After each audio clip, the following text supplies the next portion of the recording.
Hello, dear students. Welcome back to my channel Physics SPC. A particle P is moving on circular path of radius r as shown in figure. ये figure हमें given है. ये initial position है t बराबर 0. In that time period is 2 minutes. Then the each of projection equation of projection equation of projection on y-axis for the particle P is where t is in second. तो इसमें हम देख सकते हैं कि particle का जो सेंस ऑफ रोटेशन है वो एंटी क्लॉकवाइज है. ये इंपॉर्टेंट होता है कि sense of rotation anti clockwise है या क्लॉकवाइज है, एक पॉइंट. दूसरा ये भी इंपॉर्टेंट होता है कि प्रोजेक्शन एक्स है या प्रोजेक्शन वाई है. ये दो फैक्टर इंपॉर्टेंट होते हैं, उसके हिसाब से हम इक्वेशन डिसाइड करते हैं. तो इक्वेशन कौन सी लगाएं. तो देखो मैं आपको पहले इसका की पॉइंट बताता हूँ, फिर इस क्वेश्चन को आप सेकंड में कर सकते हो. इस क्वेश्चन को नहीं, ऐसे डायग्राम वाले क्वेश्चन सारे कर सकते हो आप. ये देखिए सॉल्यूशन. सबसे पहले मैं सेंस देखता हूं कि सेंस आपका एंटी क्लॉकवाइज है, एंटी क्लॉकवाइज. दूसरा मैं ये देख रहा हूं कि यहां पर वाई प्रोजेक्शन है, वाई प्रोजेक्शन. देखो पहले डायग्राम बनाता हूं. ये की कंसेप्ट बता रहा हूं पहले आपको, न्यूमेरिकल नहीं कर रहा अभी, है ना. और ये डायग्राम बना लेता हूं. वाई प्रोजेक्शन है, दैट मीन्स ये आपका एक्सट्रीम पोजीशन है, पॉजिटिव एक्सट्रीम, और ये नेगेटिव एक्सट्रीम है. लेकिन एंटी क्लॉकवाइज सेंस हो तो ये आपका पॉइंट होता है जहां से हम इनिशियल फेज मेजर करते हैं. पॉजिटिव एक्स एक्सिस से इनिशियल फेज यहां से मेजर करते हैं अगर एंटी क्लॉकवाइज सेंस हो. मान लो कि ये यहां से शुरू कर रहा है t बराबर 0, तो ये हो गया आपका इनिशियल फेज 5, t बराबर 0 है. अब t सेकंड में मान लो कि ये यहां से यहां पर पहुंच गया t सेकंड में. t सेकंड में ये यहां से यहां पहुंचा. ओमेगा तो फिक्स होता है, कांस्टेंट होता है, इसीलिए ये एंगल बनाया है इसने ओमेगा टी. और प्रोजेक्शन कौन सा है, y. तो y प्रोजेक्शन है, तो देखो y प्रोजेक्शन है ऐसे. अब इसका मतलब y प्रोजेक्शन का मतलब क्या होता है, जैसे कि ये पार्टिकल जो चल रहा है ना, ये पार्टिकल तो पीरियडिक मोशन कर रहा है ऐसे. इसका मोशन अच्छा सेम नहीं है पार्टिकल का, क्योंकि वो तो यूनिफॉर्म सर्कुलर मोशन कर रहा है, और uniform circular motion is the example of periodic motion. But इसका अगर यहां से फुट परपेंडिकुलर ड्रॉ करें इस वाले डायमीटर पर, तो ये मीन पोजीशन पर आएगा. अगर ये पार्टिकल यहां पर पहुंच गया तो फुट परपेंडिकुलर देखो यहां आ गया, यहां से फुट परपेंडिकुलर कर लीजिए ऐसे, तो ये यहां आ गया, और यहां आया तो मीन से एक्सट्रीम की तरफ चल रहा है. पार्टिकल और ऊपर चलेगा तो फुट परपेंडिकुलर ऊपर तरफ चलता जाएगा, देखो ऐसे. फिर पार्टिकल यहां से यहां तक आएगा ऐसे, इस जगह तक, तो फोटो परपेंडिकुलर नीचे आएगा. फिर पार्टिकल ऐसे आएगा तो फोटो परपेंडिकुलर नीचे आएगा. फिर पार्टिकल इधर से इधर आएगा तो फोटो परपेंडिकुलर ऊपर. तो फोटो परपेंडिकुलर इस वाली लाइन पर टू एंड फ्रो मोशन कर रहा है, तो इसका मोशन ऐसे सेम है ना.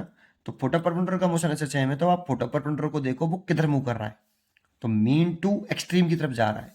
तो अगर कभी भी फोटो परपेंडिकुलर चाहे क्लॉकवाइज सेंस हो, चाहे एंटी क्लॉकवाइज सेंस हो, चाहे आपका एक्स प्रोजेक्शन हो, चाहे वाई प्रोजेक्शन हो, फोटो परपेंडिकुलर किधर की तरफ चल रहा है, मीन टू एक्सट्रीम चल रहा है, मीन टू एक्सट्रीम पोजीशन. तो साइन आता है भाई y बराबर a sign omega T plus 5, और एक्सट्रीम टू मीन चलता है तो कॉस आता है ना. अब मैं बता भी देता हूं कैसे आता है. ये y मान लो आप, ये y. अब बताओ ये एंगल कितना होना चाहिए, तो ये इसके सम, इस दोनों के एंगल के सम के बराबर होना चाहिए. ऑल्टरनेट एंगल है तो ये वाला एंगल होना चाहिए ओमेगा टी प्लस 5. अब इस ट्राइंगल में से P डाल लेते हैं, इसे O, इसे M. इस ट्राइंगल में अगर आप ये डिस्टेंस निकालें तो इस एंगल के लिए परपेंडिकुलर है. सीधी सी बात है, y इज इक्वल टू कितना आने वाला है, capital A sign omega T plus 5. अगर आप इसी में एक्स प्रोजेक्शन करते ना, इसी डायग्राम में एक्स प्रोजेक्शन करते यहां से इस पर ऐसे, और इसे एक्सट्रीम मानते हो और इसको एक्सट्रीम मानते, पॉजिटिव एक्सट्रीम, इसको नेगेटिव एक्सट्रीम. जब एक्स प्रोजेक्शन करोगे तो इसे एक्सट्रीम और इसे एक्सट्रीम मानना पड़ेगा. तो आप देखोगे अगर इसी में करते ऐसे और फिर पार्टिकल चलता है एंटी क्लॉकवाइज सेंस में, तो एक्सट्रीम टू मीन चल रहा हो रहा होता, उस वाली कंडीशन में एक्स बराबर ए कॉस ओमेगा टी प्लस 5 आता. देखो एक सेकेंड, ये आ गया. इसी में सेंस अगर मैं कैसा कर देता हूं, ये तो इसका हो गया है ना, अगर मैं इसी में सेंस कैसा कर लेता, एंटी क्लॉकवाइज ही रखता बट प्रोजेक्शन एक्स करता, तो ये पॉजिटिव एक्सट्रीम होता और ये नेगेटिव एक्सट्रीम होता, और मैं चलना स्टार्ट यहीं से करता t बराबर 0। इनिशियल फेज इसमें भी यहीं से मेजर करेंगे अगर एंटी क्लॉकवाइज सेंस है तो, है ना, सेंस इंपॉर्टेंट है, एंटी क्लॉकवाइज सेंस है तो यहीं से करेंगे इनिशियल फेज। क्लॉकवाइज सेंस होता है तो टॉप मोस्ट पॉइंट से करते हैं, उसके लिए मैंने एक वीडियो बना रखे हैं, कई 2-3 आप देख सकते हो वहाँ पे कि क्या इक्वेशन यूज़ करनी है, ठीक। अच्छा, ये फाई है, ये टी बराबर 0 है। अब मान लिया टी सेकंड में ये यहाँ पर आया, ये ओमेगा टी, तो यहाँ से अगर एक्स प्रोजेक्शन करूँ मैं, अब ये देखो, ये तो आप चेक करो ना कि एक्स प्रोजेक्शन कर रहे हो तो पार्टिकल अगर इधर से इधर चल रहा है तो इसका जो फुट ऑफ परपेंडिकुलर है वो किधर भाग रहा है, एक्सट्रीम टू मीन भाग रहा है। और इस सिचुएशन में अगर आप एक्स निकालोगे ना तो इसका जो फुट ऑफ परपेंडिकुलर है, फुट ऑफ परपेंडिकुलर, ये मूव कर रहा है extreme to mean, extreme to mean position. और इस वाले केस में सेंस एंटी क्लॉकवाइज है, इस वाले केस में आप चेक करो, इस एंगल के लिए, पूरे एंगल के लिए ये बेस है, और बेस है तो कॉस लगाएंगे, cos omega T plus pi, base बटे हाइपोटेन्यूज, हाइपोटेन्यूज तो एम्पलीट्यूड के बराबर होगा, इसीलिए एक्स इज इक्वल टू आएगा A cos omega T plus phi. तो एक्सट्रीम टू मीन चलें तो ये आता है, और मीन टू एक्सट्रीम चलें तो y is equal to x a sine omega T plus phi. इसमें हमेशा प्रोजेक्शन इंपॉर्टेंट है कि प्रोजेक्शन कौन सा है, सेंस इंपॉर्टेंट है। सेंस में ध्यान रखिए इनिशियल फेज अगर यहां से मेजर करेंगे वो तब करेंगे जब एंटी क्लॉकवाइज सेंस होगा, क्लॉकवाइज सेंस होता तो यहां से करते टॉप मोस्ट पॉइंट से। उसके लिए मैंने वीडियो बना रखी है, आप देख सकते हो। इस क्वेश्चन के लिए मैंने आपको बताया, इसमें आप बाई प्रोजेक्शन है तो हमारे लिए तो ये करना है, इसीलिए हम ये इक्वेशन लगाएंगे, और ये इक्वेशन लगाएंगे तो लगा दो, काम खत्म हो जाता है। तो y is equal to, solution कर रहा हूं, नेक्स्ट पेज पे कर देता हूं। देखो अब क्या है, कुछ नहीं।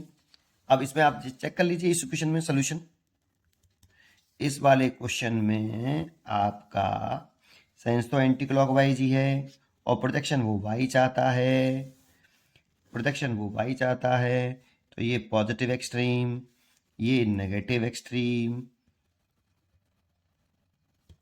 एक्सट्रीम, और ये मीन पोजीशन, और यहाँ से वो शुरू कर रहा है t बराबर 0, तो इनिशियल फेज जो हो गया वो 45 डिग्री, दैट मीन्स π/4 रेडियन, और टाइम पीरियड जो इसका दे रखा है t 2 minute, that means 2 × 60 second, 120 second. इसलिए इक्वेशन लगा दो y is equal to a sine omega T plus five. अभी मैंने बताया ये क्यों यूज कर रहे हैं, बाई प्रोजेक्शन हो, एंटी क्लॉकवाइज सेंस हो तो ये आता है ना, और ये यूज कर रहे हैं तो ओमेगा बराबर लिखें तो 2π/t।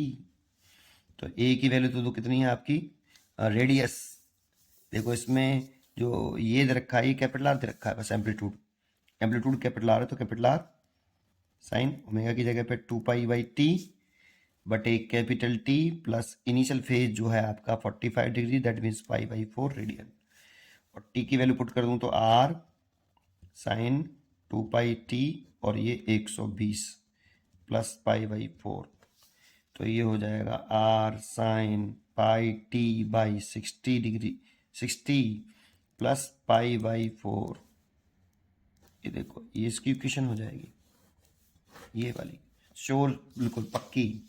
तो इसीलिए ये इसकी चॉइस हो गई फोर्थ, πt साइन वाला चाहिए और πt प्लस π/4 चाहिए, इसलिए इसकी डी चॉइस करेक्ट है ना। अगर आप ये चेक करना चाहते हैं कि एंटी क्लॉकवाइज सेंस में वाई प्रोजेक्शन और एक्स प्रोजेक्शन, तो मैंने आपको इसमें बता दिया। अगर सेंस क्लॉकवाइज है और एक्स प्रोजेक्शन और वाई प्रोजेक्शन के लिए हमें इक्वेशन क्या लिखनी चाहिए, कैसे लिखनी चाहिए, इसके लिए एक मेरी वीडियो है जिसमें 25 मिनट की वीडियो है, 25 मिनट की, आप प्लेलिस्ट से जाके चेक कर सकते हैं। थैंक यू, पढ़ते रहिए और खुश रहिए।